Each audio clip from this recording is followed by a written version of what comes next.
بسم اللہ الرحمن الرحیم. السلام علیکم ڈیئر اسٹوڈنٹس. آج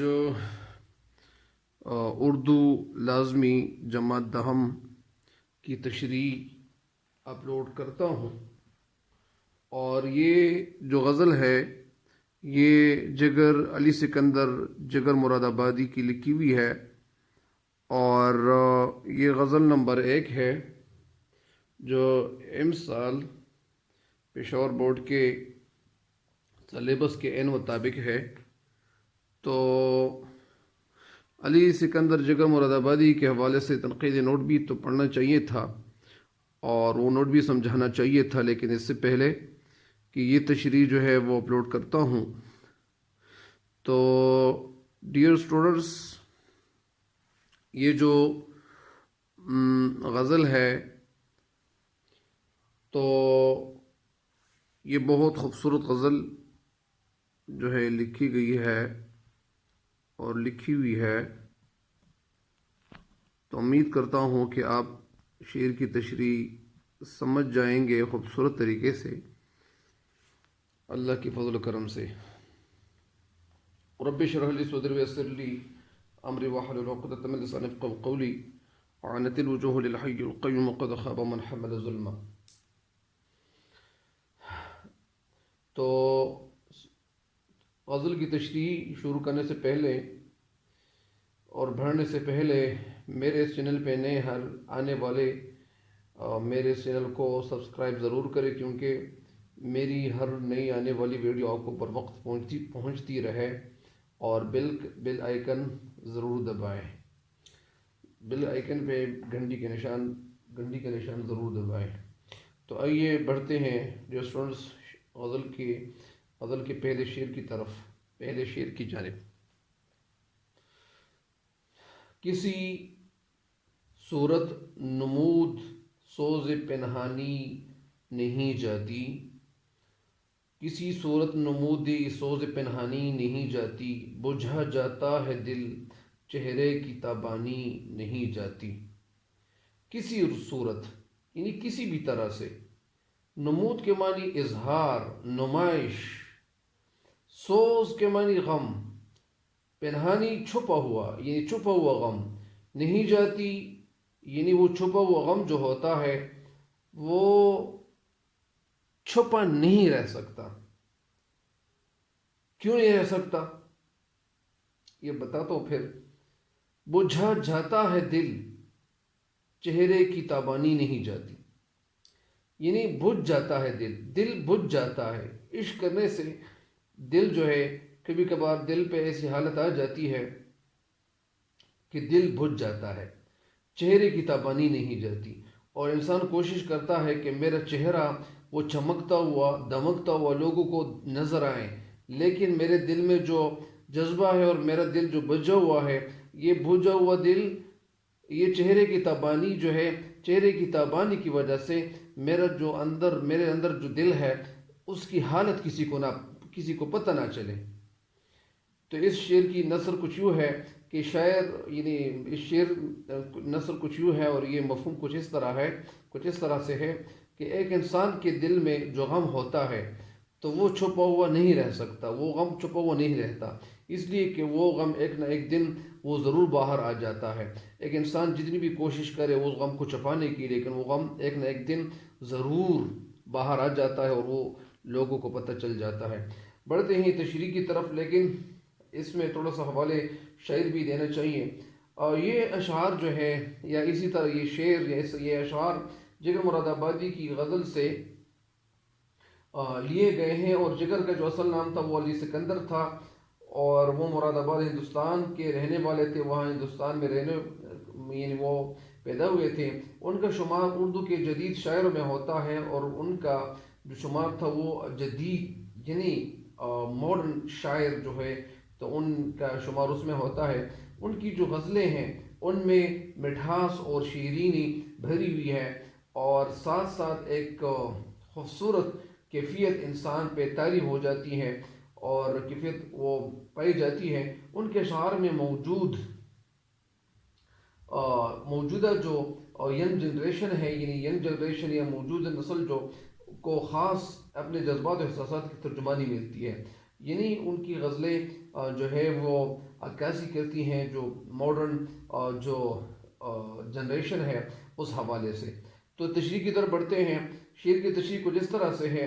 شاعر اس شعر میں کہتے ہیں کہ دل جو ہے وہ بے قرار ہے. شاعر شعر میں کہتے ہیں کہ دل جو ہے وہ غم کی وجہ سے غم میں اضافے ہونے کی وجہ سے غم میں اضافے کی وجہ سے وہ بے قرار ہے، اور محبوب کی جدائی میں اس کے وجود میں اس کے جسم میں ایک آگ لگی ہوئی ہے. اور کہتے ہیں کہ میرے دل میں پریشانیوں اور غموں کی جو آگ لگی ہوئی ہے، اور ایک آگ جو میرے دل میں لگی ہوئی ہے اس میں کمی نہیں آ رہی ہے. وہ بالکل اس میں کمی آ نہیں رہی ہے. تو جب غموں میں کمی نہیں آ رہی ہے وجہ کیا ہو سکتی ہے؟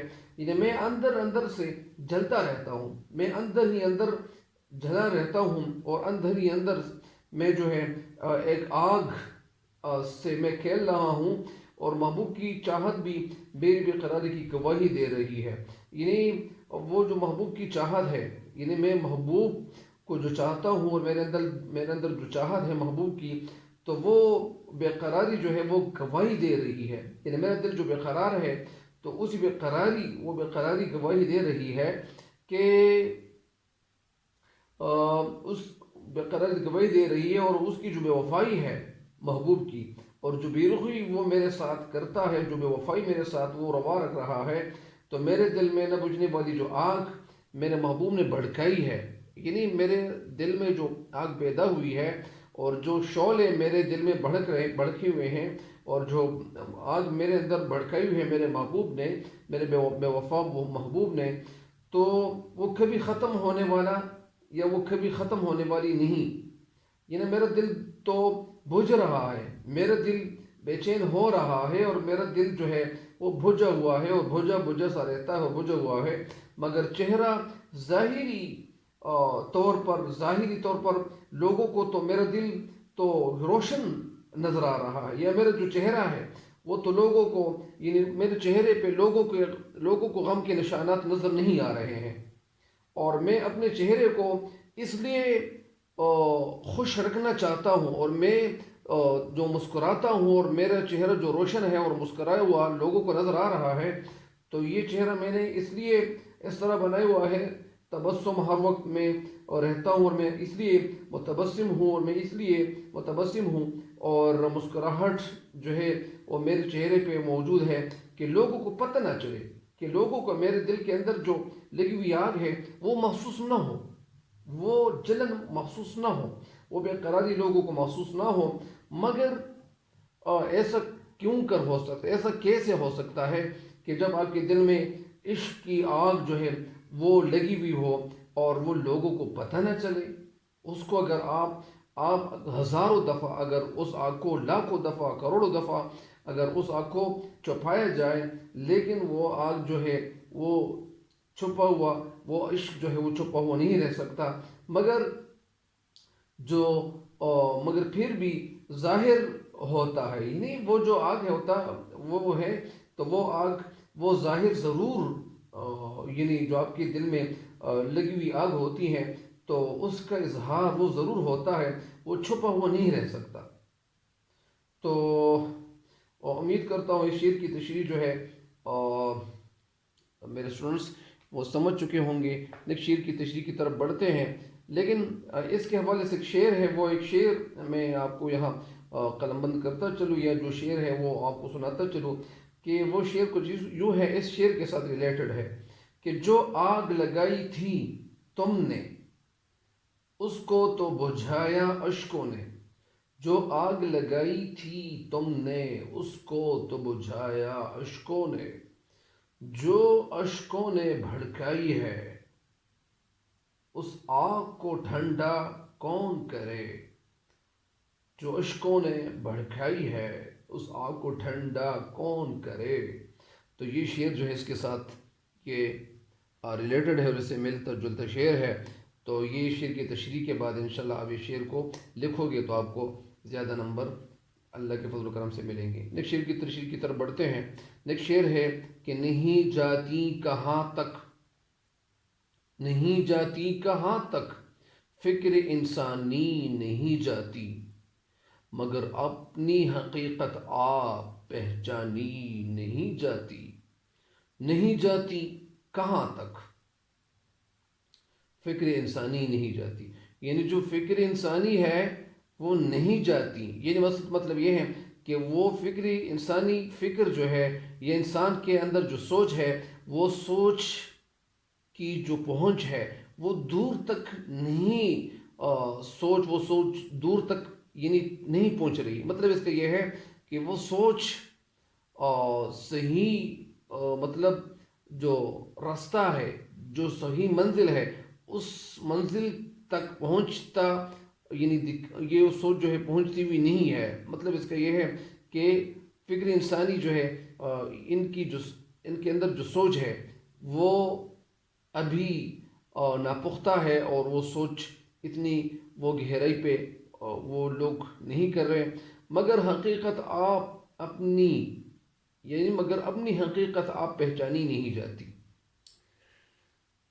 اس کی نظر کچھ یوں ہے کہ انسان جو ہے یہ جتنے بھی ایجادات کیوں نہ کرے، اور وہ انسان بہت مختلف چیزیں یعنی کئی چیزیں وہ اگر دریافت بھی کر لے اور بنا بھی ڈالے، لیکن حقیقت آپ پہچانی نہیں جاتی۔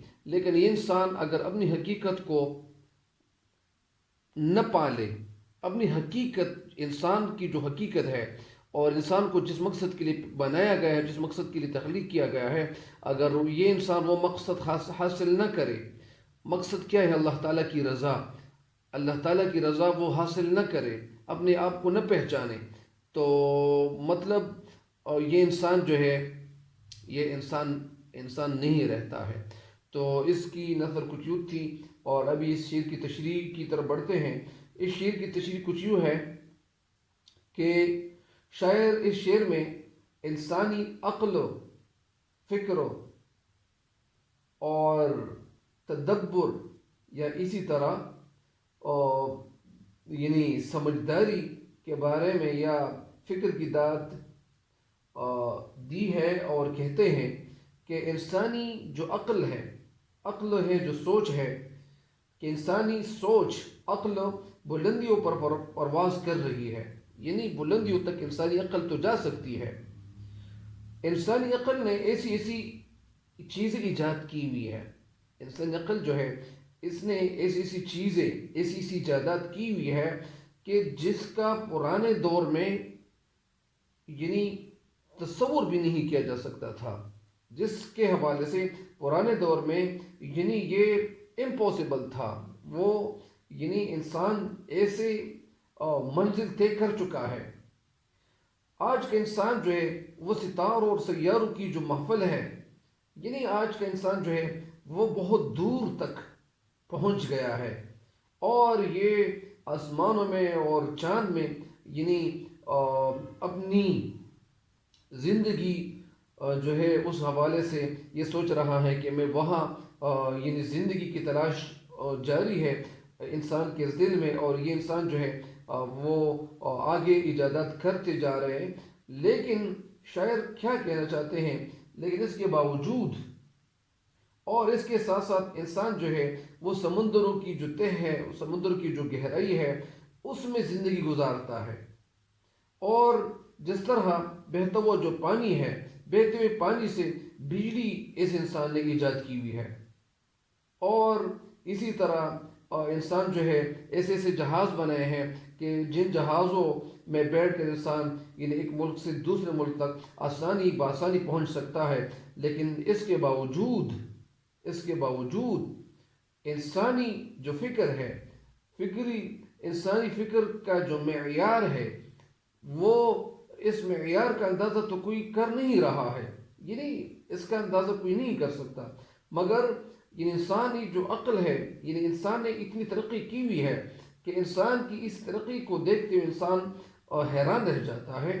لیکن اس کے باوجود انسان کے لیے افسوس کا مقام یہ ہے کہ انسان اپنی حقیقت کو پہچاننے میں ناکام رہا ہے کہ میری حقیقت کیا ہے، مجھے کیوں پیدا کیا گیا تھا، اور وہ اخلاقی جو زوال ہے، جو اخلاقی جو پستی ہے، جو اخلاقی جو بے ربطی ہے، اور جو گھرے ہوئے اخلاق ہے، وہ انسان جو ہے، یہ انسان دنیا میں اس کے آنے کا جو غرض تھا، جو مقصد تھا، یہ انسان وہ مقصد بھول چکا ہے۔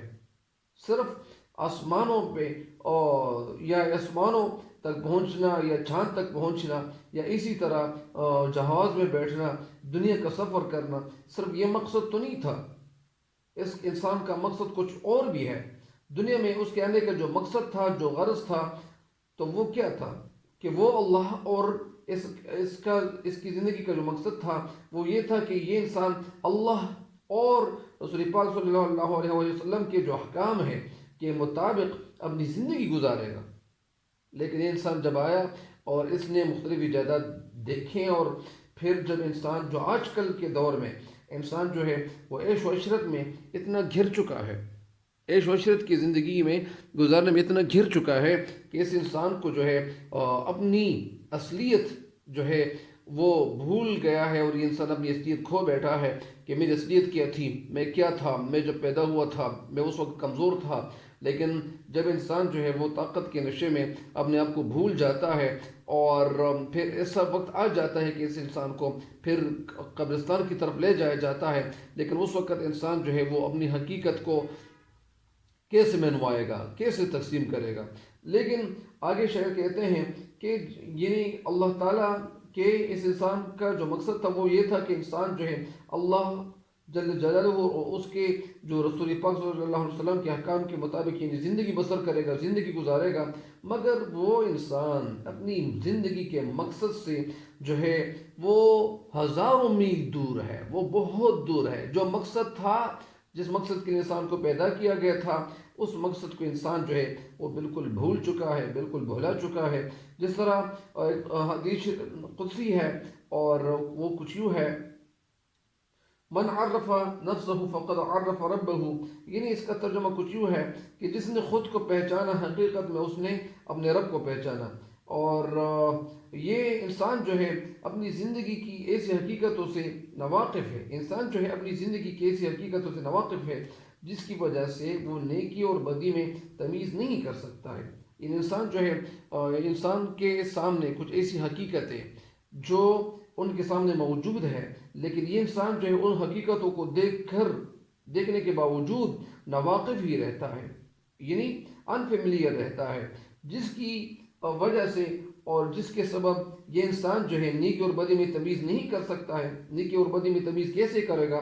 نیکی اور بدی میں تمیز تب کرے گا کہ جب یہ انسان جو ہے وہ تھوڑی عقل سے کام لے، اور کچھ ایسے لوگ موجود ہیں، کچھ ایسے علماء موجود ہیں جن سے یہ پوچھیں، دریافت کرے، ایسی کتابیں پڑھ ڈالے، تو یہ انسان جو ہے اس میں حقیقت کھل جائے گی۔ اسرار رموز جتنے ہوتے ہیں وہ اسرار رموز واہ ہو جائیں گے۔ اسرار یعنی چھپی ہوئی باتیں، اسرار رموز یعنی چھپی ہوئی باتیں واہ ہو جائیں گی۔ ان پہ ساری جو باتیں ہیں، یہ جو اسرار رموز ہے اور جو چھپی ہوئی باتیں ہیں، یہ ساری چھپی ہوئی باتیں اس انسان پہ ظاہر ہو جائیں گی، لیکن یہ انسان اگر تھوڑی کوشش کرے تو اسی طرح یہ انسان جو ہے کچھ ایسا ہی اللہ تعالیٰ کا جو راستہ تھا، جس رب نے اس دنیا میں اس انسان کو بھیجا تھا، تو یہ اسی رب سے یعنی ایک رشتہ جو تھا وہ اس رشتے کو توڑ کر بھٹکا ہوا ہے،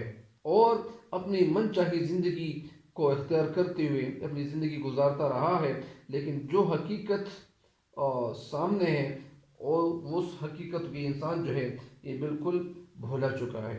جس طرح یعنی جو عوامی شاعر یعنی نذیر اکبر آبادی، انہوں نے ایک جگہ کچھ اس طرح اظہار خیال کیا ہوا ہے، اور وہ شعر جو ہے وہ اس کے ساتھ ریلیٹڈ ہے، اور وہ کچھ یوں ہے کہ جس کام کو جہاں میں تو آیا تھا اے نذیر، جس کام کو جہاں میں تو آیا تھا اے نذیر، خانہ خراب تجھ سے وہی کام رہ گیا، خانہ خراب تجھ سے وہی کام رہ گیا. تو ڈیئر اسٹوڈنٹس، ابھی اس وقت کے لیے اتنا ہی کافی ہے. مزید تشریح انشاءاللہ اپلوڈ کرتا چلوں گا، اور تب تک کے لیے اجازت چاہتا ہوں. اللہ تعالیٰ آپ لوگوں کو خوش رکھیں اور آپ کو اللہ تعالیٰ کامیابیاں دے. والسلام.